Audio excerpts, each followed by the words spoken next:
Gujarati film Lalo હાલ box office પર ખૂબ ધૂમ મચાવી રહી છે. લાલો ફિલ્મે બોક્સ ઓફિસ પર જે ધમાકો કર્યો છે એ અભૂતપૂર્વ છે. 10 ઓક્ટોબરને શુક્રવારના રોજ થિયેટરમાં રિલીઝ થયેલી આ ફિલ્મે શરૂઆતમાં ભલે ધીમી ગતિ પર આગળ વધી, પરંતુ ધીમે ધીમે તેણે દર્શકોના દિલ જીતી લીધા અને હવે તે તમામ રેકોર્ડ તોડી રહી છે.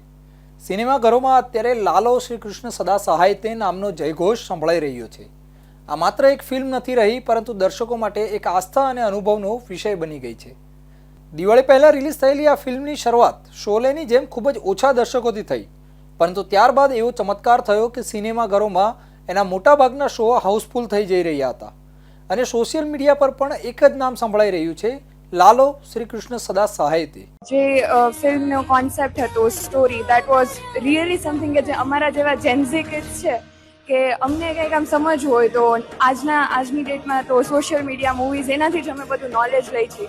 સો for us this was really very motivating.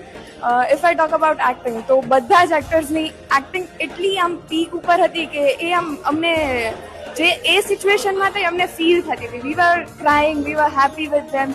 So acting wise it was 10 on 10. Filmની story was 10 on 10 and really મારા આ વખતે બોર્ડ્સ છે. I was really afraid કે ભાઈ 12 છે, શું થશે આ તે, but this film actually motivated me a lot કે I have to do work, બાકી રિઝલ્ટ જે આવે. So this was really motivating for me, especially મારા બોર્ડ્સ ટાઈમ. એક અહેવાલ મુજબ લાલોએ પહેલા દિવસે માત્ર 2 લાખ રૂપિયાની કમાણી કરી હતી. હિન્દી કે અન્ય પ્રાદેશિક ફિલ્મોની સરખામણીએ ગુજરાતી ફિલ્મોને ઓછી સ્ક્રીન અને શો મળતા હોવા છતાં આ ઓપનિંગ ખાસ ઉત્સાહજનક નહોતું. પહેલા 18 દિવસો સુધી ફિલ્મનું કલેક્શન મોટાભાગે 5 લાખ રૂપિયાથી નીચે જ રહ્યું હતું, પરંતુ દિવાળીના બીજા દિવસથી જ લાલોની ગાડી પૂરપાટ ઝડપે દોડવા લાગી. 19મા દિવસે ફિલ્મે પહેલીવાર 10 લાખ રૂપિયાનું નેટ કલેક્શન કર્યું. ત્યારબાદ તો ફિલ્મે બોક્સ ઓફિસનો આખો ખેલ જ પલટી નાખ્યો. બુક માય શોના ટ્રેન્ડિંગ ટિકર મુજબ મંગળવારે સવારે જાણવા મળ્યું કે છેલ્લા 24 કલાકમાં લાલોની લગભગ 39,000 ટિકિટો બુક થઈ છે, જ્યારે હિન્દી ફિલ્મોમાં સૌથી વધુ ટિકિટ આયુષ્યમાન ખુરાનાની થામાની 36,000 વેચાઈ હતી, જે લાલો કરતાં પણ ઓછી હતી. સોમવારના કલેક્શનમાં પણ લાલોએ ગુજરાતમાંથી આવતા સિનિયર એક્ટર પરેશ રાવલની ફિલ્મ ધ તાજ સ્ટોરીને પાછળ મૂકી દીધી. ટ્રેન્ડ રિપોર્ટ્સ મુજબ મંગળવારે ફિલ્મે પહેલીવાર 2 કરોડ રૂપિયાનો આંકડો પાર કર્યો. અત્યાર સુધીમાં 26 દિવસોમાં લાલોનું નેટ ઇન્ડિયા કલેક્શન 8.50 કરોડ રૂપિયાથી પણ વધુ થઈ ચૂક્યું છે. વર્લ્ડ વાઇડ ગ્રોસ કલેક્શન પણ 10 કરોડના આંકડાની આસપાસ પહોંચી ચૂક્યું છે. આ ફિલ્મનું બજેટ આશરે 1.25 થી 1.5 કરોડ રૂપિયા હોવાનું કહેવાય છે, એટલે કે તે અત્યારથી જ સુપરહિટ સાબિત થઈ ચૂકી છે. ગુજરાતી સિનેમાની ઓલ ટાઈમ ટોપ 10 સૌથી મોટી ફિલ્મોનું વર્લ્ડ વાઇડ કલેક્શન 50 કરોડથી લઈને 15 કરોડ રૂપિયા સુધીનું છે. આ લિસ્ટમાં દિવાળી પર રિલીઝ થયેલી ચણિયા ટોળી હાલ ઉપર છે, જેનું કલેક્શન 18 કરોડ રૂપિયા છે.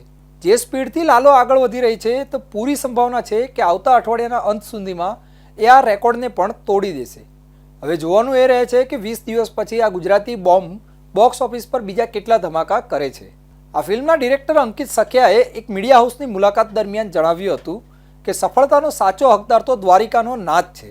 ફિલ્મ બની એ પહેલાં જ લાલો નામ નક્કી હતું, કારણ કે ગુજરાતના દરેક ઘરમાં કોઈને કોઈ આ નામથી તો બોલાવતા જ હોય છે. શૂટિંગના સ્થળો વિશે વાત કરતાં તેમણે કહ્યું હતું કે કહેવાય છે ને કે કાઠિયાવાડમાં તો કોક દી ભૂલો પણ ભગવાન, એટલે કે જૂનાગઢ પ્રત્યેનો પ્રેમ જ એટલો હતો કે ખુદ દ્વારકાધીશ પણ આ પાવન ધરતી ઉપર બિરાજે છે. એટલે કાઠિયાવાડ માટે પહેલેથી જ લાગણી બહુ હતી. અહીં પહાડ, દરિયો અને જંગલ બધું જ મળી જાય છે, એટલે ફિલ્મ માટે એક પરફેક્ટ ફ્રેમ હતી, જેથી જૂનાગઢ, ગીર સોમનાથ, દ્વારકા, છેલૈયા ધામ, માધવપુર સહિતને ઘણી બધી પૌરાણિક જગ્યાઓ પર શૂટિંગ કર્યું. અંતમાં ફિલ્મ લાલો હવે માત્ર ફિલ્મ નથી રહી, પરંતુ દરેકની કૃષ્ણ ભક્તિ અને કૃષ્ણ પ્રત્યેના અપાર પ્રેમનો એક ભાગ બની ગઈ છે અને નાના બાળકોથી લઈને વૃદ્ધ સુધીના તમામ વયના લોકોને થિયેટર સુધી ખેંચી લાવી છે આ પ્રીત. જ્યારે બાળક તમને પૂછતો થાય છે કે ભગવાન છે એની સાબિતી આપ મમ્મી, એ સમયે એને એક વખત આ મૂવી બતાવી દો, એને તમને પ્રશ્ન નહીં પૂછે. 10 તારીખે રિલીઝ થયું, એને આજે 4 દિવસ થયા, પણ કેટલાના જીવનમાં પરિવર્તન થયું. શું તમે જોઈ છે કે નહીં આ ફિલ્મ? જો નથી જોઈ તો આજે જ જુઓ, અને આવા જ વધુ ઇન્ટરેસ્ટિંગ વિડીયો જોવા માટે હમણાં જ સબસ્ક્રાઇબ કરો ઇન્ડિયા ન્યૂઝ ગુજરાત.